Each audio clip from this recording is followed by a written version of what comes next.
ಕೃತಕ ನೆರೆಬಾಧೆಯಿಂದಾಗಿ ಕಂಗಾಲಾಗುವ ಮಂದಿಗೆ ತಗ್ಗು ಪ್ರದೇಶದಲ್ಲಿ ಮನೆಯನ್ನ ಕಟ್ಟಿಕೊಡಿ. ಇದೀಗ ಮಳೆ ನೀರಿನಿಂದಾಗಿ ಮುಳುಗಡೆಯಾಗುವಂತಹ ಭೀತಿಯಲ್ಲಿರುವ ನಿವಾಸಿಗಳಿಗೆ ಇದೀಗ ಹೌಸ್ ಲಿಫ್ಟಿಂಗ್ ತಂತ್ರಜ್ಞಾನ ವರದಾನವಾಗಿದೆ. ಮಂಗಳೂರಿನಲ್ಲಿ ಇದೀಗ ಹರಿಯಾಣ ಮೂಲದ HSBL house lifting and construction company ಕೆಲವೊಂದು ಮನೆಗಳನ್ನು ಲಿಫ್ಟ್ ಮಾಡಲು ಮುಂದಾಗಿದ್ದು ಇದು ವರದಾನವಾಗಿ ಪರಿಣಮಿಸಿದೆ.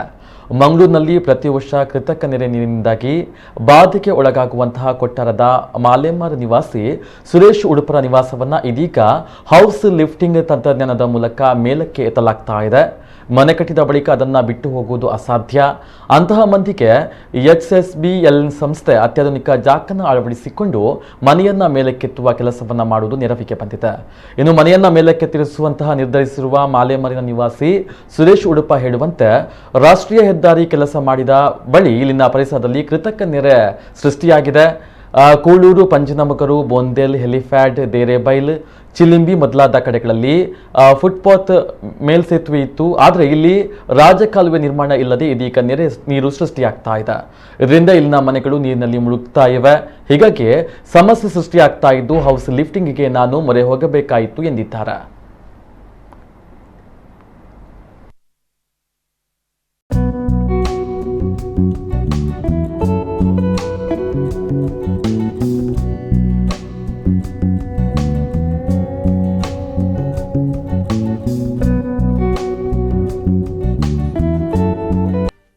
ಸದ್ಯಕ್ಕೆ ಏನು ಬೇಕು, ಮಳೆ ನೆರೆ ಬರ್ತಾ ಉಂಟು, ಏನು ಮಾಡೋದು ಅಂತ ಹೇಳಿ ನಮ್ಮ ಗೋಡೆ ಎಲ್ಲಿ ಕುಸಿತದ ಏನೋ ಅಂತ ಹೇಳಿ ಆ ಒಂದು ಲೆಕ್ಕದಲ್ಲಿ 3 ಫೀಟ್ ರೈಸ್ ಮಾಡ್ತಾ ಇದೆ ನನ್ನ ಮನೆ.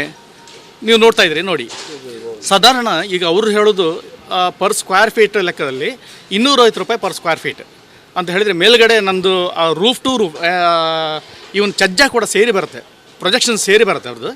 ಆ ಲೆಕ್ಕಕ್ಕೆ ಹೋದಾಗ ನನಗೆ ಹೆಚ್ಚು ಕಮ್ಮಿ 3,10,000 ನನಗೆ ಖರ್ಚಾಗಿದೆ. ಯಾಕಂತ ಹೇಳಿದ್ರೆ ಅಂದು ಇರೋದು 1100 ಸ್ಕ್ವೇರ್ ಫೀಟ್ ಬರುತ್ತೆ ಅರೌಂಡ್. ಸೊ 3,05,000 ಅಂತ ಹೇಳಿ ಅವರು ಹೇಳಿದ್ದಾರೆ. ಅದು ಹಾಗಾಗಿ ಪ್ಲಸ್ ಏನಂತ ಹೇಳಿದ್ರೆ ಎಲ್ಲ ಗೋಡೆ ಎಲೆಕ್ಟ್ರಿಕಲ್ ಫಿಟ್ಟಿಂಗ್ಸು ಯಾವುದು ಕೂಡ ಡಿಸ್ಟರ್ಬ್ ಆಗೋದಿಲ್ಲ, ಅದರಲ್ಲಿ ಡಿಸ್ಟರ್ಬ್ ಆಗೋದಿಲ್ಲ. ಇವನ್ ಫ್ಯಾನು ಸ್ವಿಚ್ಚಸ್ಸು ಎಲ್ಲ ಹಾಗೆ ಇರ್ತದೆ. ಫ್ಲೋರ್ ಮಾತ್ರ ಹೋಗ್ತದೆ, ಯಾಕಂದ್ರೆ ಫ್ಲೋರಿಂದ ಮನೆ ಒಳಗಿಂದ ಅವ್ರು ಒಡೆದು ಮತ್ತೆ ಅಡಿಯಿಂದ ಲಿಫ್ಟ್ ಮಾಡಿಕೊಂಡು ಜಾಕ್ ಹಾಕಿ ಒಂದು ಮನೆಗೆ ಒಂದು 250-300 ಜಾಕ್ ಹಾಕ್ಕೊಂಡು ಯೂನಿಫಾರ್ಮ್ ಲೆವೆಲಲ್ಲಿ ಜಸ್ಟ್ 1 mm ಅಷ್ಟಾಗಿ ಇನ್ಕ್ರೀಸ್ ಮಾಡ್ತಾ 3 ಫೀಟ್ವರೆಗೆ ರೈಸ್ ಮಾಡ್ತಾರೆ.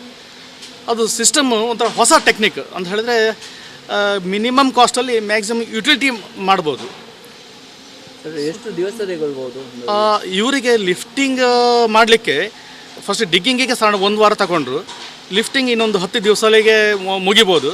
ಬಟ್ ಅಂತ ಹೇಳಿದ್ರೆ ಪುನಃ ಅದ್ರ ಕೆಳಗಡೆ ಅಡಿಪಾಯ ಹಾಕೊಂಬರ್ತಾರೆ. ಪುನಃ ನಮಗೆ ಈಗ ರೆಡ್ ಲ್ಯಾಟ್ರಲ್ ಸ್ಟೋನನ್ನೇ ಇಟ್ಕೊಂಡು ಸಾಧಾರಣ 21 ಇಂಚಸ್ ವಿಡ್ತ್ ಅಗಲದ ಕೆಳಗಡೆ ಫೌಂಡೇಶನ್ ಹಾಕೊಂಬರ್ತಾರೆ.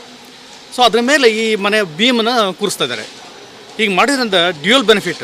ಒಂದು ಪಿಲ್ಲರ್ನ ಕಟ್ ಮಾಡಿ ಮೇಲೆ ಲಿಫ್ಟ್ ಮಾಡ್ತಾರೆ, ಆಮೇಲೆ ವಾಪಸ್ಸು ಲಿಫ್ಟ್ ಮಾಡಿದ ಮೇಲೆ ಆ 3 ಅಡಿ ಗ್ಯಾಪಿಗೆ ಪುನಃ ಐರನ್ ರಾಡನ್ನು ವೆಲ್ಡ್ ಮಾಡಿ ವಾಪಸ್ ಅದಕ್ಕೆ ಸಿಮೆಂಟನ್ನು ಹಾಕಿ ಕಾಲಮನ್ನು ಆ್ಯಸ್ ಇಟ್ ಈಸ್ ಇಡ್ತಾರೆ. ಜೊತೆಗೆ ಪ್ರತಿ ಬೀಮ್ ಕೆಳಗಡೆ 21 ಇಂಚಸ್ ಅರೌಂಡ್ 21 ಇಂಚಸ್ ಲ್ಯಾಟ್ರಸ್ಟ್ ಒಂದು ಗಟ್ಟಿ ಫೌಂಡೇಶನ್ ಆಗುತ್ತೆ. ಸೊ ಡಬಲ್ ಬೆನಿಫಿಟ್ ಆಗುತ್ತೆ ಅದು. ಅಂದರೆ ಇನ್ನೂ ಕೂಡ ಫರ್ದರ್ ನಾನು ವಿತೌಟ್ ಎನಿ ಸಪೋರ್ಟ್ ನಾನು ಅಂತ ಹೇಳಿದ್ರೆ ಇನ್ನೊಂದು 2 ಮಾಳಿಗೆ ಕೂಡ ಕಟ್ಬೋದು. 15 साल से 15 साल से तो सेम एक ही तरीके का है जी। तो कितना जैक लगाते हो आप एक घर को लिफ्ट करने के? 1000 एरिया होगा तो उसमें कम से कम 200 जग लगेगा 200 जैक जी। 1000 एरिया में कम से कम 1 महीना लगेगा। 1 महीना लगेगा? हाँ 1 महीना सीधा हो जाएगा? नहीं सर, हम 15 साल से काम यही कर रहा है। कितने घर तक आपने बने? कम से कम 200-300 मकान किया। मैंगलोर में किया? मैंगलोर में किया।